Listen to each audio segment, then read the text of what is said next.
We are a 501c3 organization, so we are a nonprofit that is working on housing supply solutions here in Ottawa and Kent County. So we are regional in focus.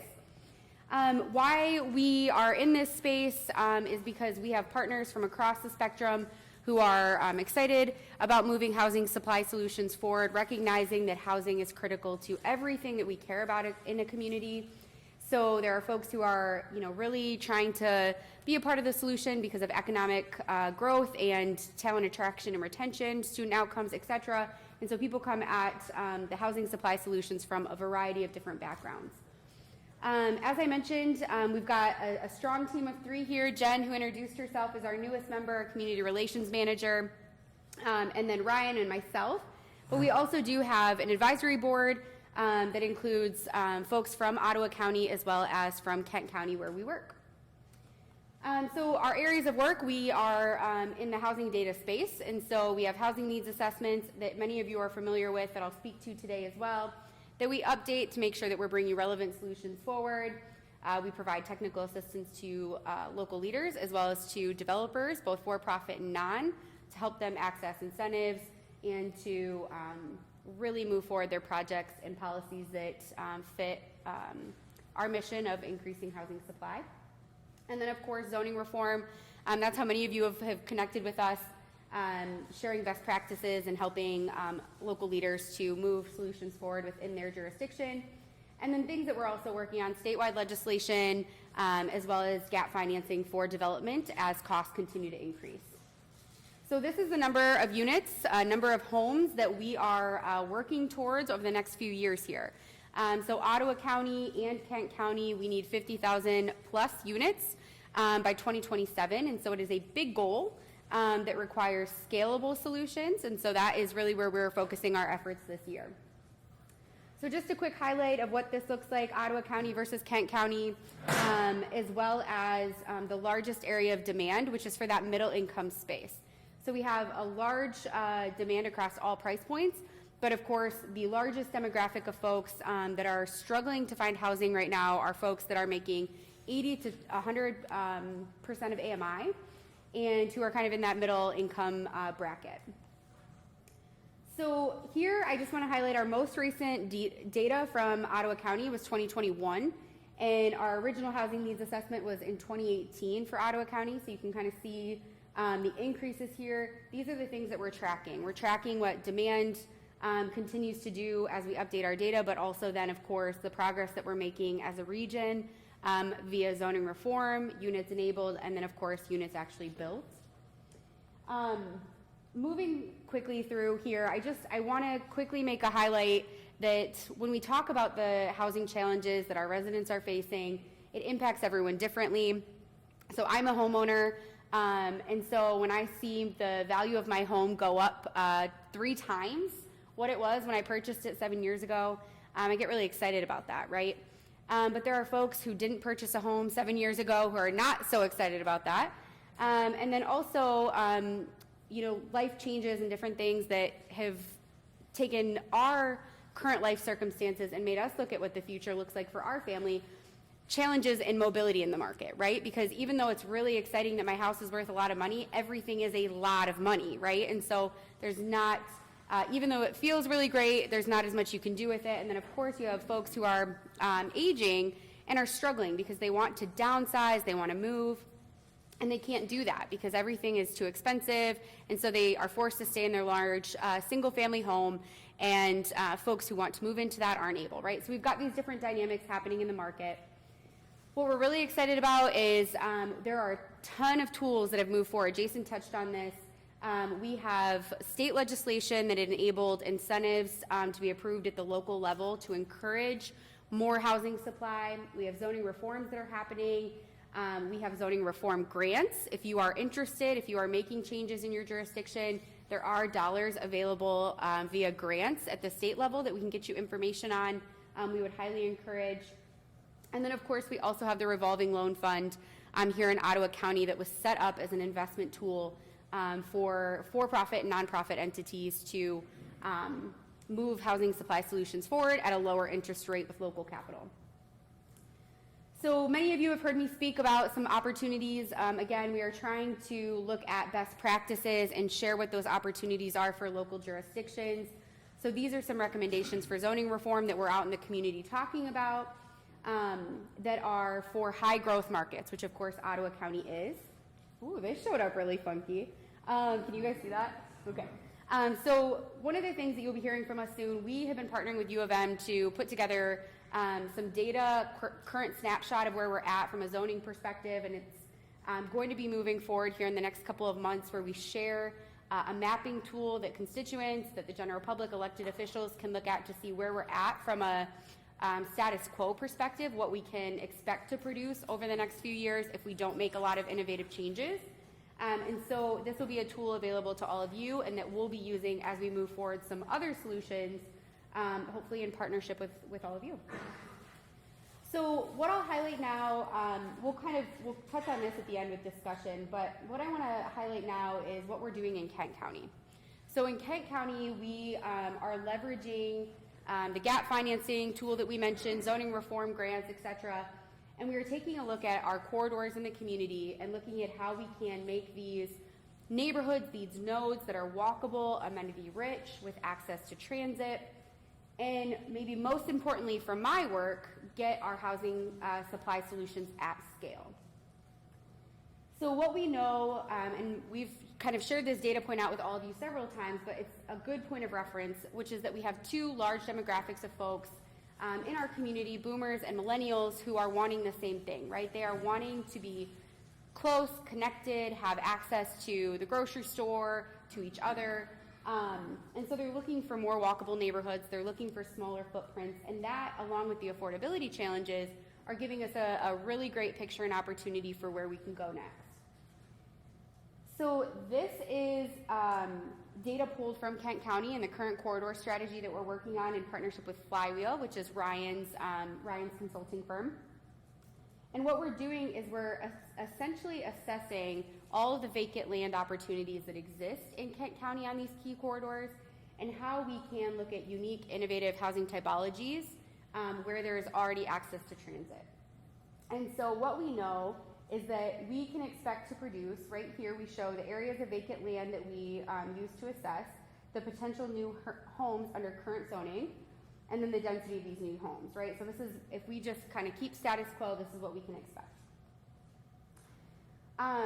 What we know and from the assessment and the zoning reform atlas, as well as our corridor work, we are seeing that there, of course, is great opportunity that currently exists, but that most of our properties, right, in the community, this is Kent County specifically, but would look very similar here, is zoned for single family, 96% in Kent County. And again, what that means then from a cost perspective is that we're looking at homes that are about $384,000, right? And as insane as that would have seemed a couple of years ago, that's on a lower end of what a lot of people are looking at right now, right? And so when we stay at status quo, we have the opportunity to provide those housing units, but it's going to be at a cost that is really expensive and not affordable to households earning less than $100,000 a year. So what we're talking about and what we would love to kind of have a conversation about here in this region with all of you is how can we do this in a way that creates these opportunities at scale, creates better, more vibrant communities with access to transit here in this region. And so what we're talking about, I think I showed this one already here, but we're trying to assess what it is that we need from an affordability perspective, but also what people are asking for from a preference perspective. And so we're trying to create communities that are a little bit more complex instead of complicated, right? You have different housing typologies, you have stores, you have kind of this vibrancy that we all love, instead of these really high traffic kind of areas that disconnect people. I'm going to leave this up on this screen for conversation, but why I wanted to just kind of share this with all of you today is that we've had great conversations with the team, and while we're not currently doing this work in Ottawa and in Allegheny counties, we are having the conversation about what it might look like to establish something similar here and set that vision forth with partners to say, how do we get these solutions in a way that is making our communities better, again, at scale, But we also want to relieve some of the pressure, right? So one of the things that I love about the corridor strategy is that when I'm out in communities, several of them that we meet with are like, when is enough, right? When is my part of the solution done? When are you going to stop asking me to approve housing, right? And so what we're trying to do is really say, in order to meet demand, we know we need this many units, where are they going to go, right? Where are they going to go in a way that is allowing for greater tax value, that is allowing for a decrease in cost and infrastructure, relieving some of the pressure from those outlying communities, and allowing for a more scalable solution that doesn't impede on every community's character and really allows us all to kind of grow together. So that's the vision. That's what we're hoping to do. We have great buy-in in Kent County, but again, we are trying to look at what those opportunities might look like here in this community and how we might support. So with that, I'm going to wrap it up because I moved through it quickly. If you can believe it, that was quick for me. Happy to take any questions or just have kind of some conversation about your thoughts. Well, I'll jump in really quick because there's so much data there, and this is so good. Like it just makes me excited just to know that you have this information. And I'll start, I know Mandy's not here, but at the executive committee level, there's a few times where I was like, oh, well, with our long range plan and we can do this and land use, and I started talking about how I can put a lot of stuff together. And she's like, well, Housing Next is doing that. So that's where we really started our conversations. Like, what data do you have and what is it that you're doing? Because I don't want to recreate the wheel, but how can we support your endeavors? Like that's kind of where I am. And I know from a housing standpoint, we need housing. And using our travel demand model and what we're looking at in the future, I think some of these corridor strategies will be really, really good. So we started looking at some corridors, we started pulling some data together, but we thought, well, let's have kind of a kickoff meeting. I know you've probably been to the MACC before, several years ago, and you do know a lot of people in this room, but wanted to have that opportunity to have Brooke come and kind of maybe reignite that excitement in housing and corridors, and let people know that we are trying to come up with strategies. What do you guys think? Yeah. So I need to look at the long-term strategy and see what that looks like, because housing really is one of the major issues in our community here in Ottawa. I have Olive Township, Port Sheldon, and then Park Township as well. And so, and single-family homes are really, you establish personal wealth that way. I've been talking with, or the Board of Commissioners have been talking with both Jubilee and Habitat for Humanity, trying to look at some projects. We've got a little issue about our ARPA funds being moved into the actual county budget, so it's making it a little bit difficult. Okay. But I wondered, how do you collaborate with those two organizations, or do you? Yeah, great question. We do. So their projects are incredible. So we are working, kind of our audiences are local governments, right? And helping from a zoning reform perspective, or helping them to understand what a project can support or can't support so that they're not feeling taken advantage of. But then our others are for-profit and nonprofit developers. And so when we're moving forward any kind of solution like this, or an incentive or gap financing, we're having conversations with them and they're telling us what they need. So the data informs what we're doing, but also they are communicating with us what their challenges are. And so the revolving loan fund came out of that. The incentives for the state incentives for support for increasing costs came out of that, right? And so whether it's connecting them with grants and resources, helping them with their pro formas, helping them with zoning reform, those are kind of the different ways we've supported. Right now there are grant dollars available, and so that has been communicated out to all of our nonprofit partners specifically, including Jubilee and Habitat, through the My Neighborhood program. And so trying to keep them connected and help them to kind of get on the forefront of those things, because they are often incredibly competitive. Of course.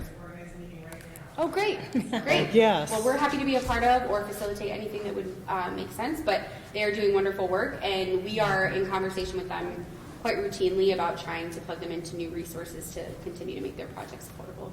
So, thank you. Thank you. Nice. This is the third time I think I've heard I think some so, variation of this yeah. from you, and I think this is the perfect environment for this, because while we've talked about it at Holland City Council, we know that along with transportation, housing is a regional issue. You know, that people are not going, I'm only going to stay in this particular area, and as we were talking about before the meeting, we were talking about traffic on 8th Street, Right, and right. well, that particular section of 8th Street that everyone thinks is in Holland is not actually in Holland. It requires communication between the townships. And as people are moving into the area, we all need to be on the same page. And I think you guys are a great coordinator with the data that helps us make good decisions. So thank you. Thank you, and thank you for all of your efforts. Are you doing anything with the property splits, like some of these large farms, that I can only split, was it 8 times? I mean, to me, this is an issue, but on the other side, we talk farmland preservation, and we're competing against each other, and what we need to do is reform that split law so we don't split up a 40-acre parcel into only 4 or 5 plots, but that we can have, 1 acres. I think that's one of the challenges we have with this is how do we get more land available that will be reasonably priced? Yeah, I think from our perspective, one of the things that we have tried to communicate out in both Ottawa and Kent County, because we hear this in both, is that our hope is that we're able to meet demand without having to impede on that, right? So we don't want to be competing with ag preservation, and I think that's where this strategy really came in, is how do we do infill development, how do we make better use of our commercial corridors, how do we incorporate all of that so that we don't continue to sprawl and continue to need to eat up those parcels, because we know that ag is critical to a community, but specifically to Ottawa County and Kent County. And so I would say that's where we really want to be having those conversations with folks, because many of our communities, right, it's ag and then housing, or housing and then ag, right? Those are that's what we're hearing in a lot of places. And so the conversation becomes, how do we do both? And this kind of strategy of identifying what are the key places for all of you that you have some additional capacity that could be more vibrant communities so that we don't have to continue to do that. That sprawl is what we're hoping for and what we're trying to move towards. That's a great point. And I feel like these corridors, it's a really good opportunity to have the not in my backyard, because it's an area that's already been developed and maybe there's been, Backyard, right? Right, yeah, so there's an opportunity there that makes it maybe a little bit easier to move the needle, as opposed to starting, in the middle of a farm field that is now zoned. That's great, yeah. Said something earlier about it being the character of the community. So yeah, being, Olive versus Park, very different community, very different needs. Sure. Corridor planning might be more appropriate for one versus the Right, other. right. No, that's great. Yes, did you have anything? I think one of the challenges we have in Olive Township is water and sewer. And we've got some developments going where it's not ag, it's perfect, right? But we're trying to get some aid from the Ukraine bill. A couple $2 billion would help us immensely. And I don't see no problem with that. Hasn't get any slip that in for you.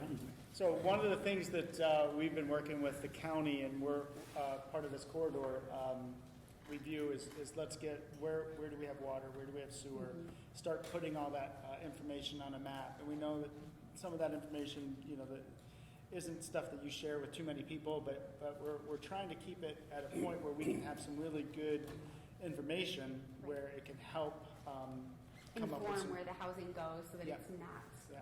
So then that gives more ammunition to you guys to say, yeah, this makes sense. We could rezone this area, or it's already zoned that way. Yeah. Now let's just jump right in, and it's not going to be super expensive because it already has water, it already has sewer. We can start doing some of that math to help. Well, or if that infrastructure doesn't exist in a place that, the goal is to put it where the infrastructure exists. But if you need to add or have any of those additional infrastructures, right, the other piece of this would be to ensure that we're moving kind of entities together and they can share the cost of that, so that you're maybe benefiting as a community to have that infrastructure updated or created or whatever else by shared costs of the development that is going in. So How how much integration is there or cooperation with the state as far as toward these objectives? Because I know that I haven't tracked it lately, but there was a bill proposed to increase the Michigan Land Division Act splits for the first 10 acres to 20 instead of 4. And so it seems like a broad brush approach as opposed to this is more Sure. surgical targeted. Yeah, yeah. You know, maybe the state doesn't always solve things in the Right. best Yep. mode. Yep. Great question. So the slide I skipped over. The way that the state is currently addressing housing is a little bit different than they have in the past. And so they established regional housing partnerships. And they looked at Housing Next, and then we have a partner entity in Traverse City called Housing North. They looked at us as models and then developed that as the strategy across the state, like these cross-sector partnerships. And so we lead West Michigan, which is, of course, Ottawa, Kent, Allegan, but also Muskegon and a 13-county region in total here in West Michigan. And so essentially what they tasked our organization alongside a few other partners with was identifying the priorities of the region, putting that into an action plan with the stakeholders from across the region, and then they funded that. And so $12 million was opened up on April 1 for development that fits the priorities of West Michigan. And so that is one way that they've kind of shifted their focus. And so we're encouraging folks to apply for that and to be really engaged in that process, but also to continue to tell us what kind of policy changes need to be made at the state level to allow for you to continue to do your work. So they're taking a more local approach where they're saying, tell us what the priorities are of the region, and then we're going to put that into action based on stakeholder feedback. We are just at the beginning of that partnership, so but it is a 2-year commitment that they've made, and so there will be a second allocation in October for that My Neighborhoods program. So they're starting to shift that way and take a different approach. So yeah, we're hopeful. Yes. I think the biggest misconception, and you started right out with it, was vacant land. Agriculture isn't vacant land. Right. And Yep. coming from the community I come from, agriculture is very vital. We all had a very nice sandwich here today, but it didn't come from a factory. It came from ag land. We promote preservation very highly. It's just sad that people just think that a field is vacant because it's agriculture. It's producing something. So completely understand. The analysis that we've done and how we've identified vacant does not include ag land. So that is not something that we would want to do here in Ottawa County as well. We'd want to mirror what we did in Kent County. So what we're focusing on is infill opportunity where commercial development already exists and where there's vacant parcels there, not on ag land. That would be left out of our analysis of where residential should go. But it's a great point. Yes, sir. Kind of building on Ken's point in kind of a different direction. Over the weekend, I saw an article about a proposal to convert the former Oak and Bank high-rise in downtown Grand Rapids into housing. And I'm just wondering if that is the type of housing that fits within your model as to focus on rather than just new build. Also, in our county, we have a school district that is consolidating 3 elementaries into 1.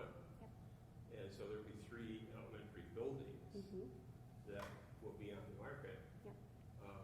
And usually those commercial/school buildings are well built and can be easily, not easily, but these are structurally sound enough to be reutilized for new uses. I was wondering if that is part of Housing Next program, is to focus on that. Finally, I just want to say, kind of a shameless commercial here, but we are converting a brownfield site in Seago City to a housing, mixed-use housing and commercial process. So, brownfield sites are another place appropriately remediated rather than going after greenfields. Can be used for housing. I think that should be kind of a focus. Yeah, great. Thank you, sir. So a couple of things I would say that we really are, right, we've said it over and over again, but we really are all price points for rental for sale because our housing needs assessment shows what the demand is, right? And so we do need more of those structures of conversion and higher density in downtown Grand Rapids, and we need more single-family housing in every community, right? We need all of those kinds of different housing typologies, and so all of that is a part of the plan. I would say that when we talk about conversions, one of the challenges that we're having is that it is incredibly expensive, and so usually what is developed is very expensive, right? So when we talk about conversions of schools, those are a great opportunity, and we're seeing a lot of interest from our local leaders because they want to provide housing. They're recognizing that in this market, teachers aren't buying housing, you know, public safety officials aren't able to get housing, right? And so we're seeing a lot of intentionality around school districts and municipal leaders who say, we own property, how do we do something affordable? What I'll say is that with continued construction costs, interest rates, all of those things, labor shortage, all of that is playing into really expensive product, and then converting a school or converting an office building has proven to be expensive. And so oftentimes then what happens is it's either created for the people who can afford it, so people paying a lot of money, or it's highly subsidized, right? And so those are kind of the tensions that we hold in the work that we do, is those things are incredibly important, and we have a couple of projects we're really excited about that we're working on that fit in both of those places. But we do recognize that then with that, sometimes we have to be a little bit cautious because not every community wants to subsidize affordable housing or attainable housing, and not everybody wants to see just, you know, housing for people that make over $100,000 a year. So it's part of the plan. What you'll see in the work that we're doing around corridors is to offer unique housing typologies, right? So that might be single family, might be cottage courtyard, little, you know, smaller single family homes, townhomes, that kind of thing. And so it really is about how do we create those housing options in every community so that folks are able to pick and choose if they want to live in a renovated school, a converted commercial, or a single family home. All right, thank you, Brooke, I Of appreciate course. it. See, this is good. There's a lot going Great on, comment. Yes, and thank you. we're hoping that we can help with continue the discussion, come up with some wonderful, yes. corridor Yep. approaches. And as an entity, as an MPO, we do have a voice in Lansing, and we have a voice with the feds as well. So I think if we can come up with some strategies that we agree with, I mean, we can share that, and I think this is the group to do it, so. And we're happy to come out and meet with any one of you. We tell people we are a free resource.